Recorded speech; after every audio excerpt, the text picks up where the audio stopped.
একটা কথা তোমার বারবার বলতে হয়, শুনো, অপচয় শয়তানের ভাই।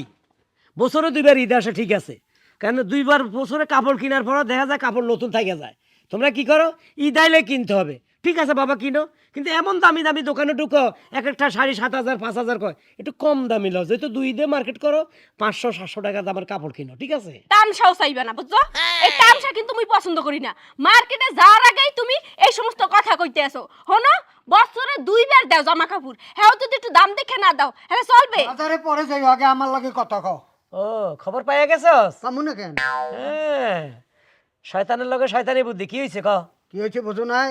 আমি তো বুঝি নাই, তুই না দৌড়িয়ে আইসস, অ্যাকশনে আইসস, ডিরেকশন দিবি, ক।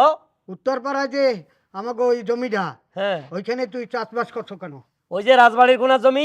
হ্যাঁ, ঠিক আছে, তুই না আমি চাষ করতে না করবো কেডায়? আমার অনুমতি নিবি না চাষ করতে হইলে? ওরে বাবার অনুমতিও লাগবো। আরে বেটা, জমিটা খালি পড়ে রয়েছে, তুই আমার জ্যাঠতো ভাই, তোরা আমি কয়দিন কইছি জমিটা খালি পড়ে রয়েছে, তুই ভাত্তাই দাস নাই। এলে আমি চিন্তা করলাম যে চাষবাস করি, ফসল হইলে আমরা খামো, অসুবিধাটা কি? এই জমিটা হইলে সবাই রেজমালি, আমার দাদার আমলের জমি, তুই একলাই চাষ করবি? আমি একলা চাষ করবো না করবো কেডা? এন কেউ কাজ করি না আছে, আর জমি আমি চাষে না করছি, আমি তো লইয়া যাই নাই, জমি তো আছে জমির জায়গা। উনি তো ইয়া যান না, এইরকম করে তো ফসলটা নিয়ে যান, ফসল নিয়ে বিক্রি করেন আর বউরে গহনা কিনে দেন। তাতে তোর সমস্যাটা কি?